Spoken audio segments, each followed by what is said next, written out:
quem que estava falando a verdade? Deus disse, no dia em que comerem, vocês vão morrer. Eu disse, não vai acontecer nada disso. Não houve morte física. O que houve foi morte espiritual, separação de Deus.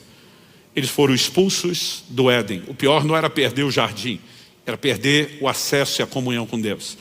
E os danos disso são colhidos até hoje.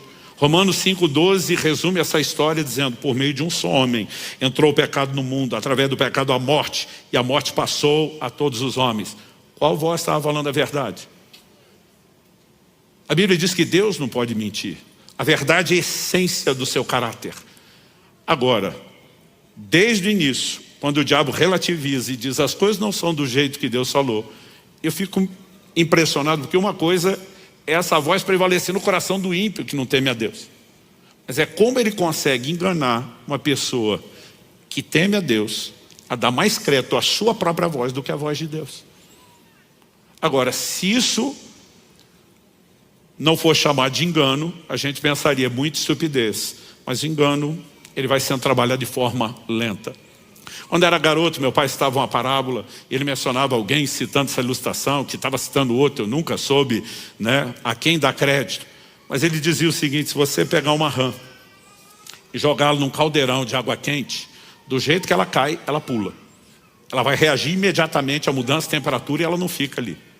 Mas se você colocar ela na água fria, ligar um fogo baixo, ele diz, você pode deixar a panela destampada, ela vai ser cozida sem que perceba. Porque a mudança lenta de temperatura, ela não vai perceber. E meu pai usava essa ilustração dizendo, cuida. Porque normalmente a proposta do diabo não é jogar você no caldeirão da água fervente, peca, chuta o balde, arrebenta com tudo. A gente se arma. Mas quando aquilo vai mudando lentamente, num processo de engano, e essa voz, ela tem uma premissa. Ou a iniquidade não será descoberta, ou não será detestada. A pergunta é, não será descoberta? Você lê lá no livro de Números, não sabeis que o vosso pecado há de vos achar. Não será detestada, nós vamos perceber não apenas o quanto isso interfere na nossa relação com Deus, mas os danos que trazem. Então, ao olhar para as Escrituras, nós percebemos que a essência dessa mensagem é de que não haverá consequência. Mas a essência do que Deus falou é justamente o contrário, haverá consequência. E aí você olha para Ananias e Safira.